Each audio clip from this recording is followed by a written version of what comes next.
My name is Jim Howell. I have a bachelor's degree in music education from Bowling Green State University and a master's degree in educational administration from Ashland University.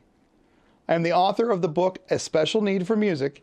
I teach band and music at Osnaburg Local Schools in East Canton, Ohio. I have worked as a band director and music teacher since 1998. In 2009, when I was teaching in Tuscarawas County, Ohio, I started lessons with a 7th grade student with special needs.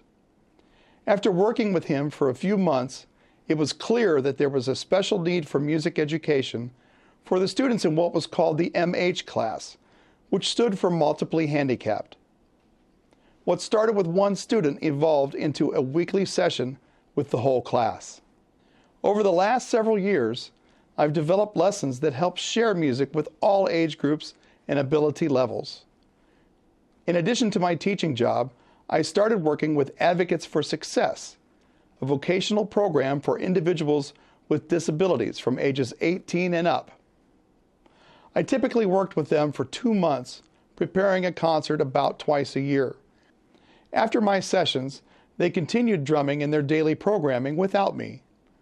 The staff members are able to use the material I give them for weekly classes, even though they're not music teachers. I believe all students should be able to experience music, no matter what their background and ability level. In my presentation today, you will see videos of my classes, highlights from interviews, samples of my professional development presentations, and even examples from my online lesson program. It is my mission to be sure that everyone can experience learning and performing music.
In my program, we use 3 instruments: the conga drum, a tambourine, and maracas.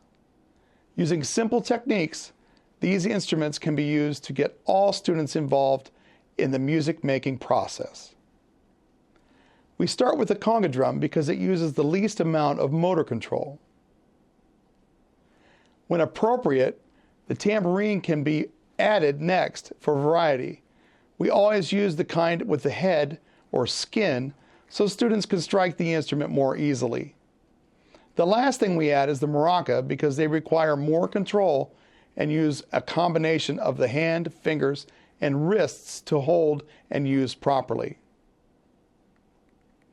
Using these simple instruments, students can play along with music and create a meaningful performance, whether it's just for grandma and a teddy bear or a room full of loved ones and supporters at school.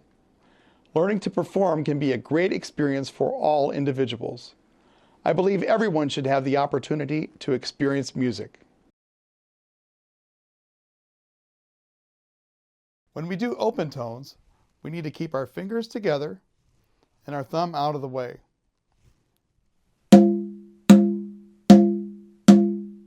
I like to think of the drum as being hot, and we need to get our fingers off of it right away because we don't want to burn our hands. That's open. Also, we have the closed tone. I leave my hand on the drum. We don't often use that stroke, but it does help to show the difference between open and closed. When students have a hard time getting their hands off of the drum, showing the difference usually helps out. When we do the bass tone, we use our palm and we hit right in the center of the drum. When doing this stroke, getting the hand off of the head is not as important. We want to think of pushing the sound through the head.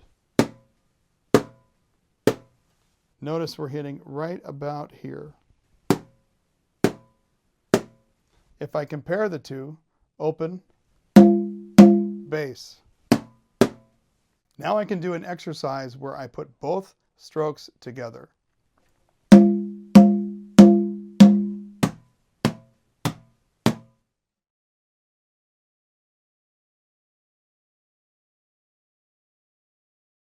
So wait, before we do that though, a lot of times when you give a kid a drum, what do you think they're going to do? They're going to play it, right? And they're probably going to go like this, right? So we embraced that. And as soon as everybody started doing that, we said, all right, let's do the roll. So we say the roll is when we go really fast, and we let our hands come off of the drum. We're thinking about using our wrists, not our arms. And then if we go play softer, we play lower hands. Louder would be higher hands. Right? So then we can learn soft and loud. Little kids can do this for like an hour. Then we say, hey, how about if you play loud if I point at you? So if I go like this, right? And then if I take my finger away, then he goes back down. Make sense? So we'll try it again. And he gets softer. He gets softer. The finger goes away. So I can go like this. When the finger goes away, then they get back and they're soft again. So I can start down here. It's like the wave. You guys know the wave? This is like drum wave. Like all right, yeah, see my man back there? He's got it. That's right. So let's go this way. Yeah, that's all right. You guys participate back there. Good job. And then we stop. And then we can do a bass roll. Welcome. Come on in. You have to lead the next song. Okay. All right, now go really soft. Then we're going to do the wave like that. Ready? Yeah. And then how many people you have, depending on that, you can split the wave. You go like this. When you're standing in front of it, that's super cool. We go down here. Yeah. We got here. And we stop. Hi, I'm Chad Shumaker, and I am very fortunate to be here today with a good friend of mine, musician, educator and creator of the Special Need for Music program. I'm here today with Mr. Jim Howell. Jim, welcome aboard. Thank you. Yep, Good to see you. Great to see you today. Hey, we're here to learn a little bit about this program that you've worked so hard on and that you put so much time and effort and energy into. Where did this come from? Well, I had one student at our middle school, at Claymont Middle School, one student whose parents contacted us, and they, me and the special needs teacher and myself, and they said, hey, our son really enjoys music. Is there something that you guys can do to include him in the music class?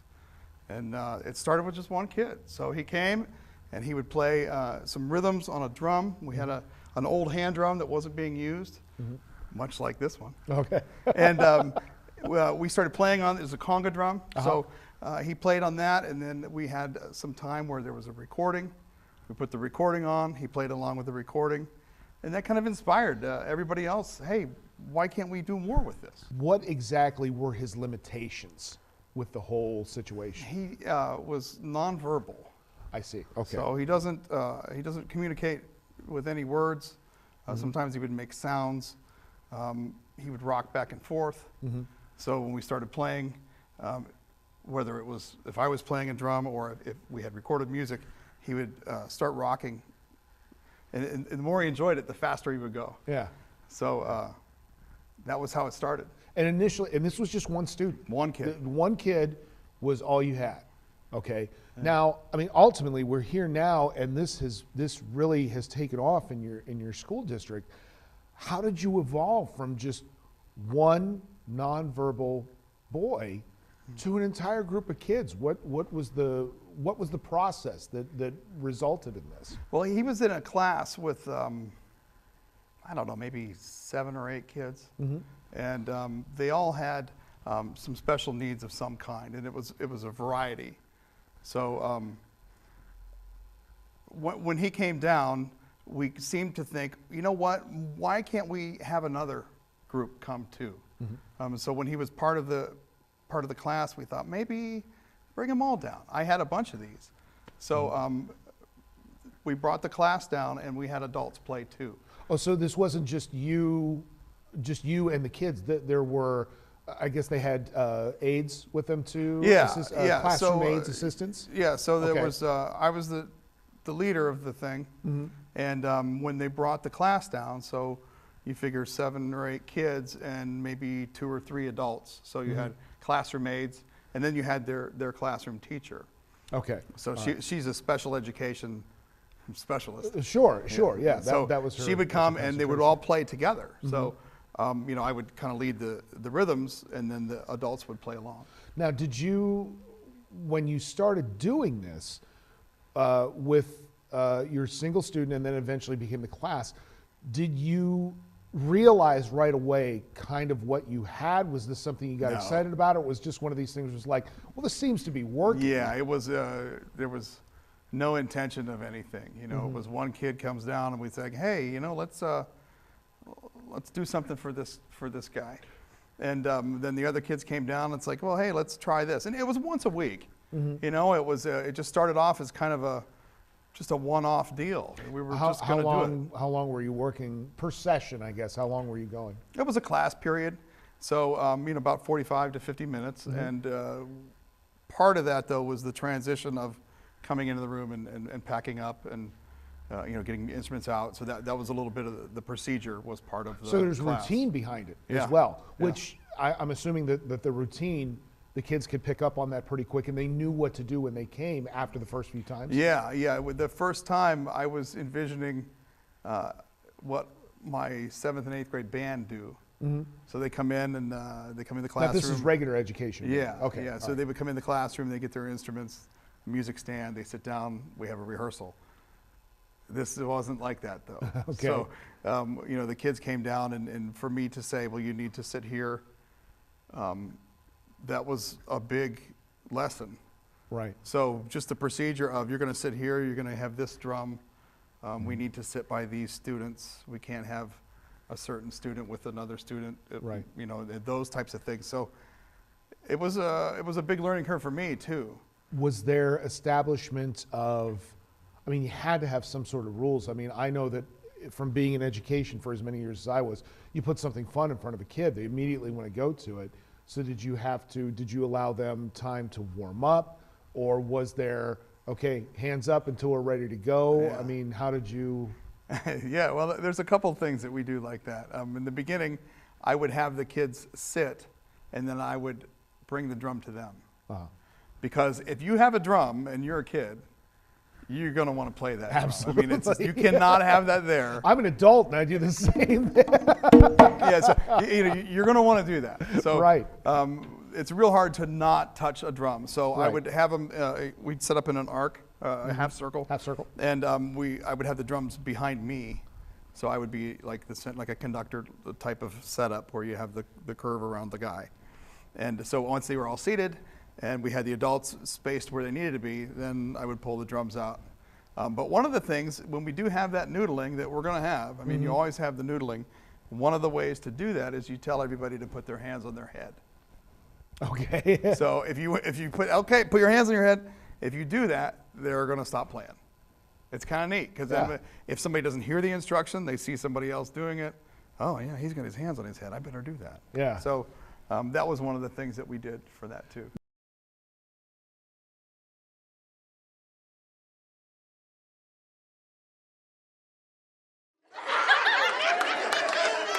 All right.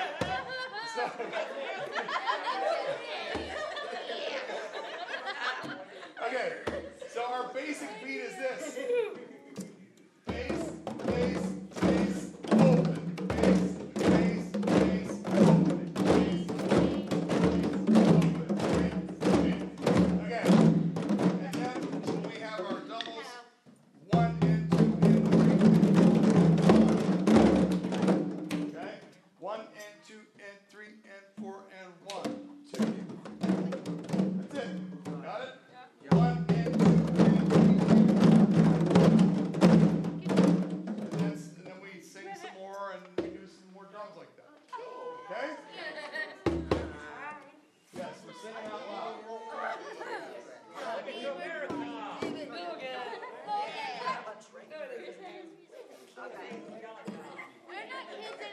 Well, we are, but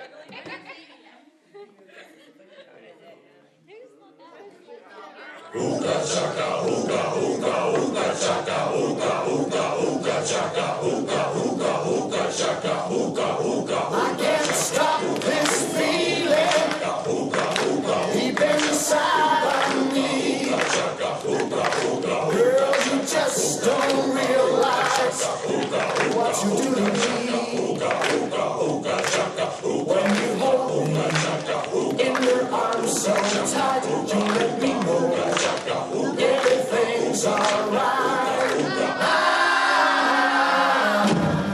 What I'm feeling,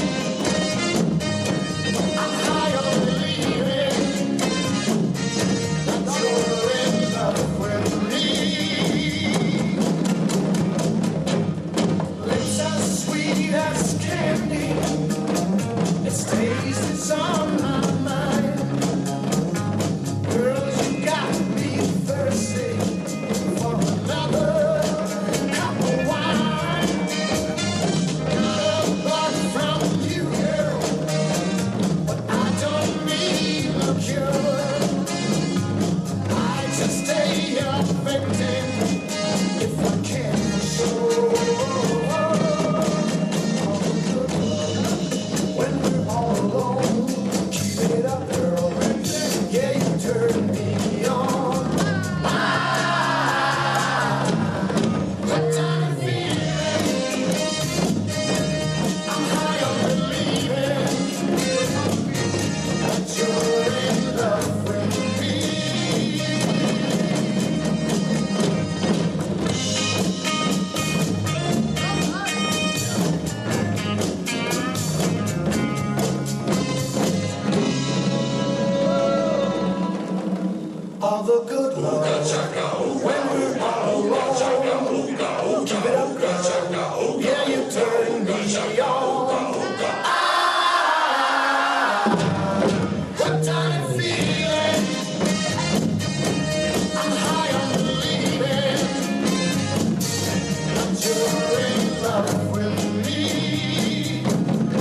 Now, did you initially, was it just rhythms that you were teaching, or did you did you put music in immediately, or did you gradually work that in after they learned rhythms and that kind of thing? Yeah, when it started, it was just a drum and me playing some beats. And we would play along. And so I would give him a drum, and we would say, okay, let's play together. And he would play with me. Okay, and then we said, all right, well, let's do some variations in the rhythm. And then we might say, okay, Billy likes chocolate, Billy likes chocolate. And then Billy would play that back. So, Billy likes chocolate. Yeah. So it's like, so just mimicking or echoing. Yes. Echoing. Yes, Okay. those types of things. So when we first started, that was an echo pattern. We called it I play, you play. And Okay. so I would say, I'll play, you play. So I would play that. I'm sorry, I moved here. I would play that, and then they would play it back. And so that was a big starter. And we used those to learn certain rhythms, because certain rhythms lend themselves to certain words. Sure. So if I say strawberry milk, Yeah. I have a group of three. Strawberry milk. It's a triplet in music speak, right? So Right. Once we found out, well, I like pizza, you're having a rhythm there, and like, wow, this is kind of educational. So it started with that, and then after we would do that, everybody would always just want to play on their own anyway. Sure. Well, wait a minute, why don't we all play a roll? So everybody rolls all at once. And then we can go loud and soft and learn a lot. You can play that roll all day long. And we do the wave, so you send it down the row. And so those little things started to happen, and they became very fun. We're learning loud and soft. We're learning different rhythms. After we did more and more of that, it was time to go. So over a couple weeks, we were doing that. And then one day I had a CD on, and I was listening to Deo by Harry Belafonte. Belafonte, okay. And we had an arrangement of that we were doing with our sixth grade band. And I was listening to it to try to figure out how to make it better. It was a band arrangement, but I had the real Harry Belafonte version. And we were listening to that, and that was when the boy in the beginning came, Carson. He came, and I was playing that CD. We went to have our drum time, and he just loved that song. And I played it for the other kids, and they knew Deo from a movie. It was in Beetlejuice. Beetlejuice, Yes. yeah. And there was a group of kids, and they all knew Beetlejuice. Yeah. And so we said, all right, well, let's try drumming along with that. Yeah. So then we kind of picked parts out of tunes, and that's how that started. So, I mean, was it that point in time that you realized, or was there another point in time where you're like, man, I really got something? I mean, that this is something that could really be good for these kids who normally may not get to do something like this. Was like, I know in education we call it an aha moment. The aha moment. Yes. Did you have one with I that did as not a teacher? until we had our concert. Once we had the once we had the concert, that was the aha moment. It was Well, okay, so then let's back up here. When did you decide to do a concert? How did that happen? Wow, it was so long ago. If I think about that, I think maybe, I guess somebody was curious about it, and they wanted to know what was happening. And I thought, you know what, we could have a concert, but we won't do it on stage. Like when we think of a concert, we think of, your Motley Crue in an arena, or at a stadium. Yeah. And so it's not like that. Right. And but what we did was, I like to call it the classroom with a window. So we set up the room just like we always do. And I said, hey, why don't we have a couple people come and watch? So there was a couple kids in the class next door, one of those things. They had a study hall, and they came over and we watched, and we pretended like we were at a concert. It was kind of a fun thing, like, okay, guys, this is what a concert is. We're going to pretend we're at a concert. So they come and they play, and a couple kids laughed, and they cheered them on, and woo, it was great. And then we thought, well, why can't we have the parents come? So we said, all right, well, we had our classroom aides there, and their contracts have to be during the day for how they help. And some of our kids, they depend on our school transportation a lot. Absolutely, yes. So there were a lot of different elements that, we kind of need to do this during the day. And so we said, hey, let's come at 10 o'clock, invite mom and dad and grandma, and we'll play a little show for you. And that's once we did that, that was when I thought, wow, this is making a difference. How did that feel on that first concert? Oh man, it was great. And there were people that were so happy, tears in the eyes, people crying, and not that I'm happy that people are crying, but it was so meaningful. You know, it was like the first time they could do what everybody else does. Yeah. You know, and the one parent told me how he appreciated it because he could be like every other parent and go watch a concert that his kid was performing at. So that was when I thought, you know what, this is worth doing. It was only once a week, and you know, because there were all kinds of other things that we all had to do, different classes and things, but we were able to make that one day a week and really make a difference. When I started it was at the middle school. I was the middle school band director, and I assisted with the high school. Right. And then that changed, and I ended up being the only guy. So that did change the way we had access to the class. But it's something that's always been in there, even if we can't meet all the time. Right. It's still there, and I've had groups that were like 20 people. 20 performers. Yeah.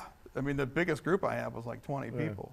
What has been the... And it's been like 5 people too. So, Yeah. you know, it just depends. So, I mean, and in that case, but I think that's something positive because it shows that it doesn't matter how big or so small, the impact of music, it says something, it really does.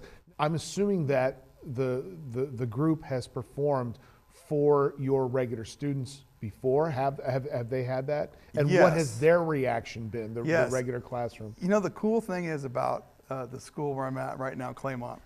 The cool thing about Claymont is the kids love the special needs classes. The students with special needs get tons of love from our student population. Yeah. And I just think it's very unique to the area. I don't remember that when I was a kid. So there's something going on there that is just fantastic. So our students love that. And when we had our concert, I had some of my band students help out with setting up the room and getting things ready for the kids. And the one day we were getting all things ready, all the band kids had written something on the board for them. So my marker board was covered with, hey guys, do good, and you know, stuff like that, and good luck. And so our kids love it. And then that was how we started the concert. First was having the kids, the band kids watch, and they loved it. Cheered them on. So our kids are really supportive of that. Yeah. The Claymont community is Now, great. See, I think that, again, that is something else that is so important in what it is that you're doing is that it's almost like a removal of the labeling. You know, it's not a special needs kid playing music. It's not a regular educated kid. It's just a kid playing music. Yeah, the thing about this is these are real instruments. I always like to say, I don't want to be the sham wow guy, like, but it's real instruments, real music, Right. and make a real difference. Right. You know, are you tired of eating junk food for breakfast? No, it's not the infomercial guy, but really, real music, real instruments, real class. You know, it's not watered down.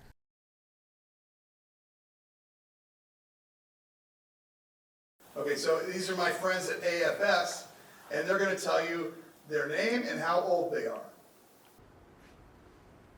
My name is Elizabeth, and I am 40. Elizabeth, and you are 40. Yeah. Okay, who's next? I am Jason, and I'm 47 years old. All right, and who's next? I'm Logan Wise, I'm 25. And who's next? And I'm Jared Bennett, and I'm 18 years old. All right, let's hear it for everybody. Yay! Are you ready for an I play, you play? Yeah! Yes. Here we go. I like pizza. I like pizza. I like pizza. I like pizza. Jason, what do you like? The drums. Drums. So Jason likes drums. I like drums. Jason likes drums. I like drums. Liz, what do you like? Cake? Liz likes cake. Liz likes cake. Liz likes cake. Liz likes cake.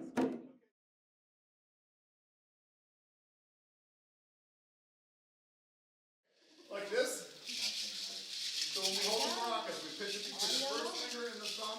And we close our hand around. First finger, thumb, and close our hand around. And then we can go back and forth. Bring our hands together.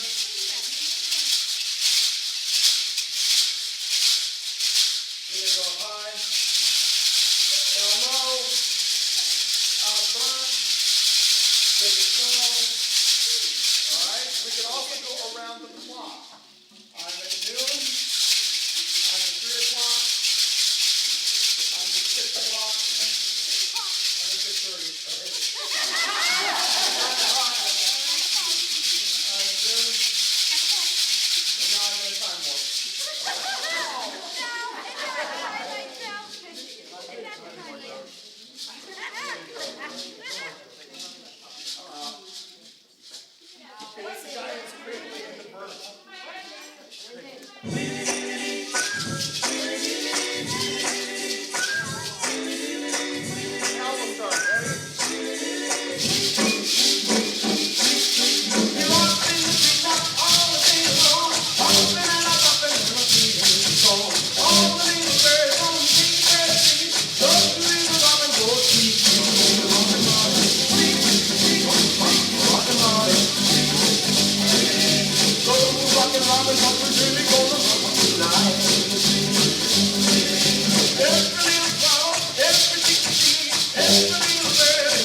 Have you gotten responses from outsiders, people who have maybe seen, heard about it? Have you done videos of this already, of the performances before? We did videos for the class type purposes, you know, where I would set up a tripod and just record, you know, that kind of thing. So some of our parents had that. You know, when we started it, the video stuff wasn't as easy to do as it is now, right? You know, with the phones. Yeah. I mean, it was that long ago. Yeah, exactly. So exactly. one of the things that we tried to do was we had kids when our technology program was kind of starting to have a little bit more variety to it, right?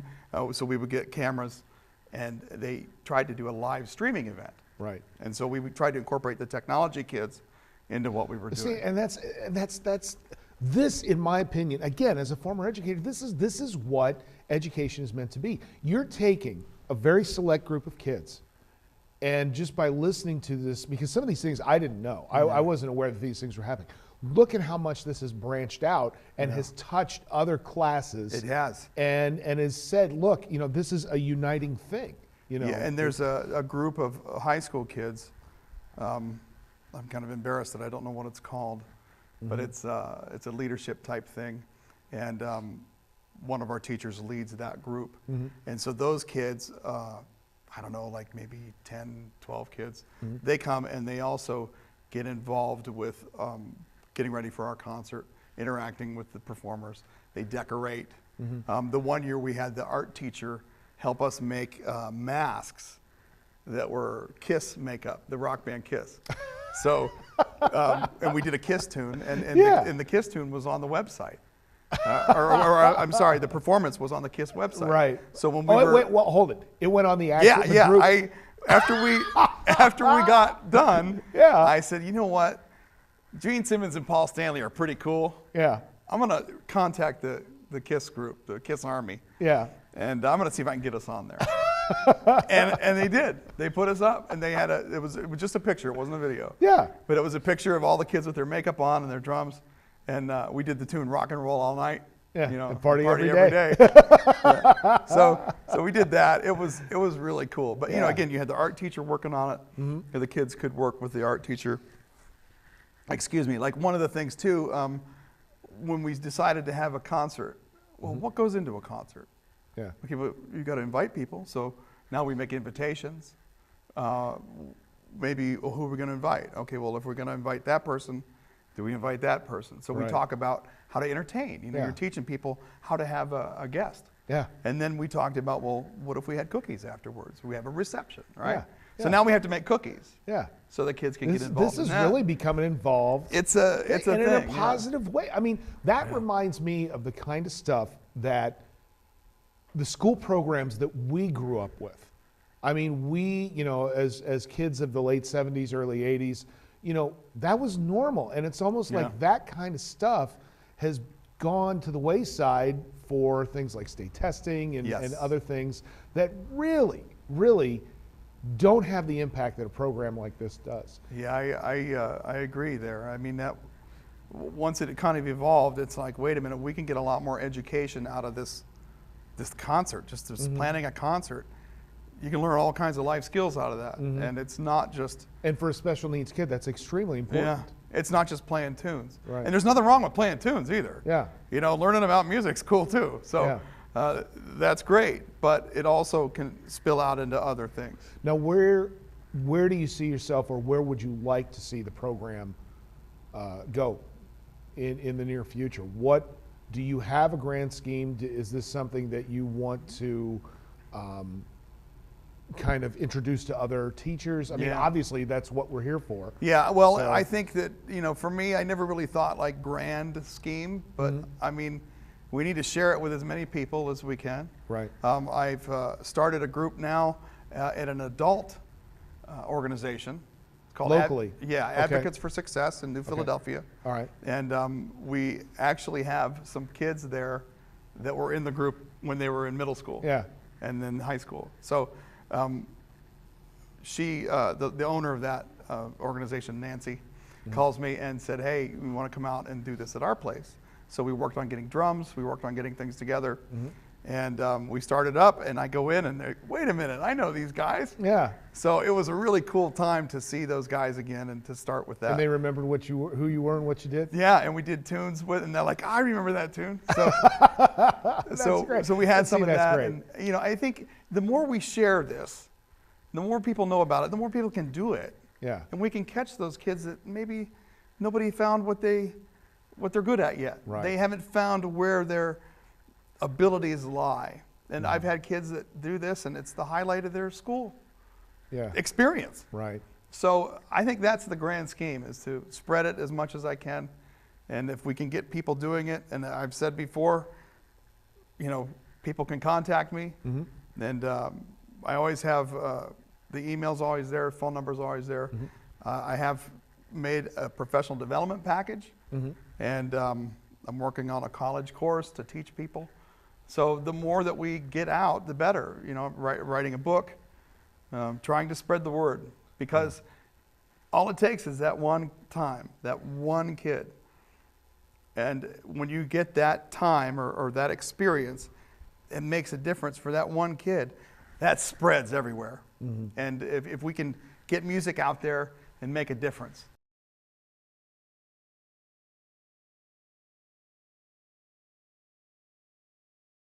Yeah, I think it's probably as important as any other thing that they would be learning. I think that, again, I feel like, and I think even when I was in school, I may have missed the boat there, because I didn't see it like I do now.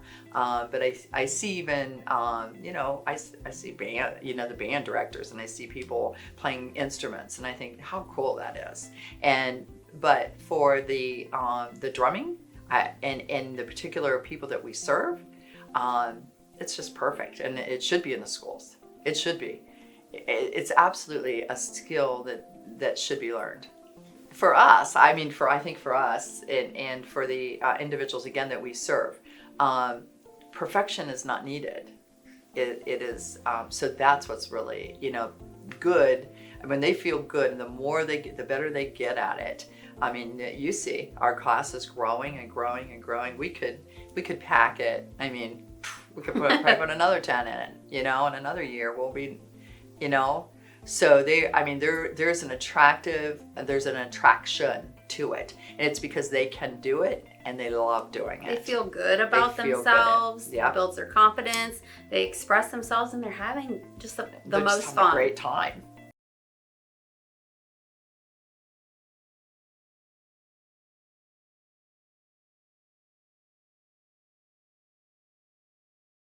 We're going to do our party rock anthem.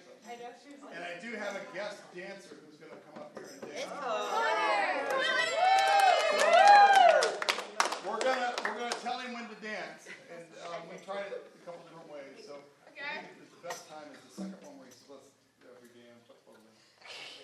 It's the second one, though. At the end, it's okay. No, you're good. Okay. So we have our Zeppelin. We go up. No lead in our Zeppelin. If there's lead in the Zeppelin, it comes down because lead is heavy. Zeppelin is a balloon. So that's a figure of speech. Refers to an old rock band that when Nancey was younger, she used to listen to. Yeah. Absolutely. Yes, when I was younger, it was a big deal. We loved Led Zeppelin. Yeah. Okay, so anyway, stop. We do say stop. Hating is bad, right? We stop. Hating is bad. Hating is bad. And we also have a build where we do the double thing.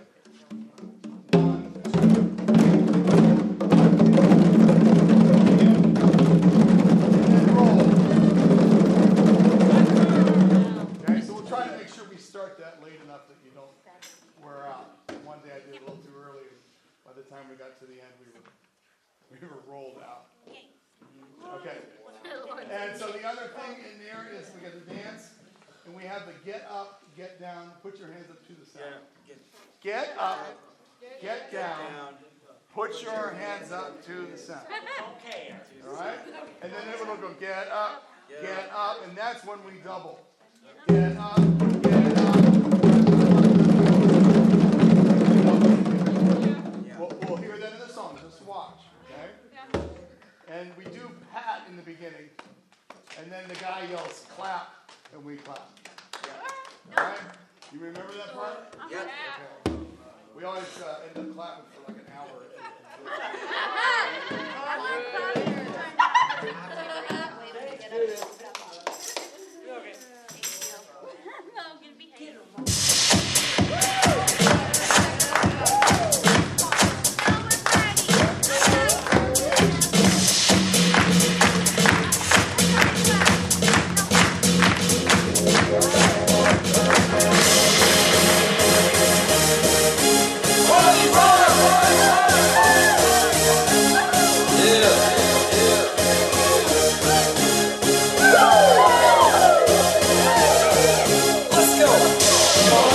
In the house tonight, everybody just have a good time, and we gon' make you lose your mind.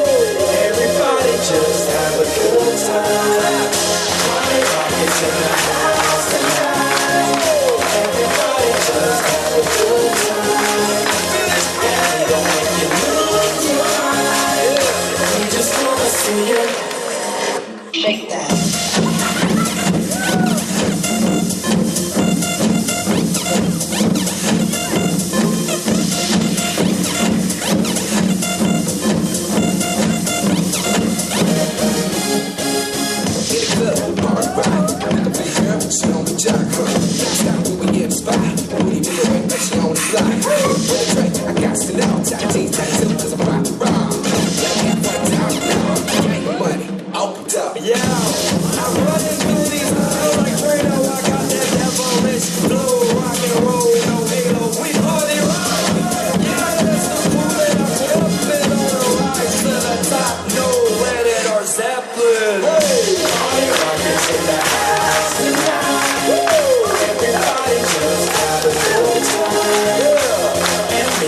make you lose your mind. Everybody just have a good time. Party rock is in the house tonight. Everybody just have a good time. And we gon' make you lose your mind. We just wanna see it. Shake that. Everything I'm shuffling.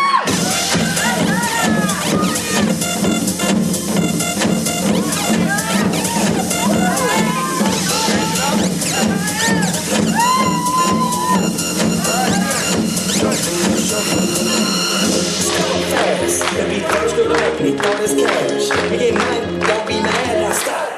Hate is bad. Don't shop us. Run around, just fill up and go. Don't mess around, you just wanna see. Shake that. You could come in, you could teach us a few, you know, maybe, I think we even talked maybe a quarter, you know, 3 months maybe. Yeah. And then you would back out and then we would implement the programming into our programming. So, however, what has happened is those first 3 months, I think there was such an attraction and the people just really enjoyed it, and the events that we are having at the end of those 3 months, they love that. And so, I think that's how we continue to do what we're doing. So, but we also are implementing into our programming. So if you look at any information about Advocates for Success, you're going to see it as a major part of what we do, because we feel like it channels, positive energy.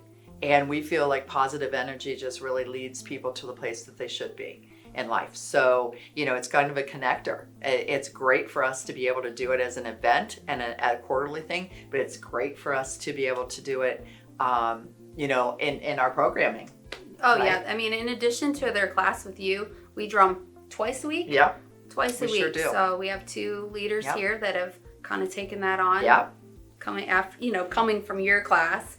And they drum twice a week, and they look forward to it. Mm-hmm. I mean, they do. And your session ends, and then within the same week, when's drumming start again? I mean, it's so important for them. Mm-hmm.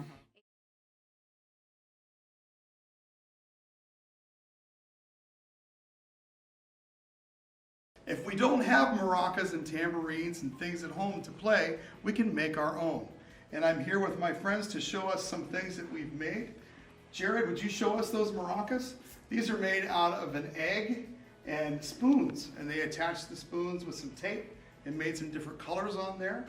Good job, Jared. Would you show us some of the things you have there, Logan? We have some maracas made with rice and some water bottles, and they're very colorfully decorated. Jason, what do you have over there? The tambourine. Tambourine, show us how they're decorated. Yeah, we have some bells on there to make jingles, okay? And then, good, Jason, thank you. And Liz, what do you have? You're welcome. Some maracas, again, made with spoons and eggs. So we can make our own stuff, can't we? Yeah. All right. I was kind of in search of, I really wanted to implement a music program in our programming, because I really feel like it helps build confidence, and it helps when you learn a skill and you kind of tackle that and understand it. It makes you feel really good about it. And I thought music, it just creates freedom, but it can be very structured, and so it can do all of those things for you. So when I started to kind of really talk about that to some of my people that are leading in the program, one of the individuals had done the drumming at the Claymont School, and I seen a picture of you in the newspaper, started asking around. She's like, hey, I know him, call him up. And so that's what I did. I called you up, and you invited Kim and I down to take part of one of your classes down there. So yeah, it was so cool. It really did. It did exactly what I wanted it to do, what I thought it should do, and that is, it just created an environment. It taught them a skill, and it built their self-confidence. It was perfect.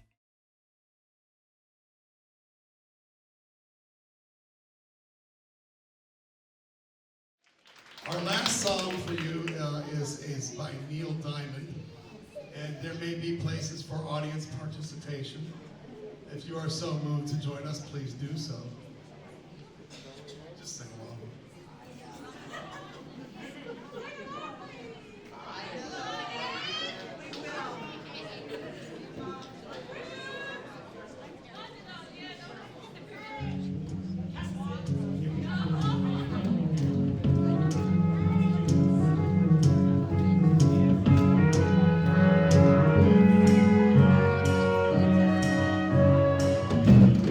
Where it began,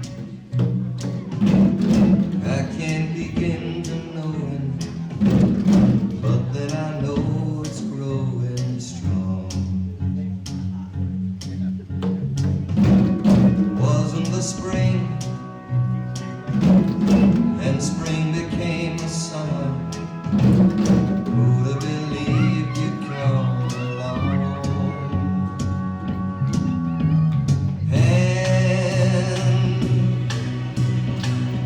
Touching hands, reaching out, touching me, touching you.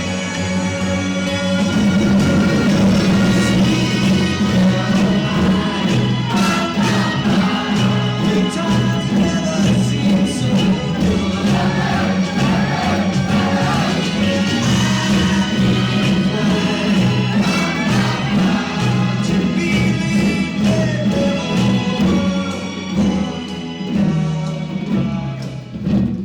Look at the night, and the dawn seems so lonely. We fill it up with only two. And when I hurt, burden runs off my shoulders. How can I hurt when holding you? Warm, touching warm,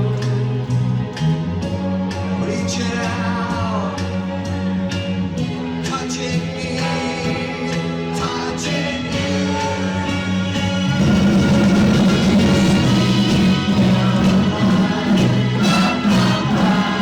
The times never seem so good.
Awesome job, guys. Awesome job. Let's hear it for all that hard work you did.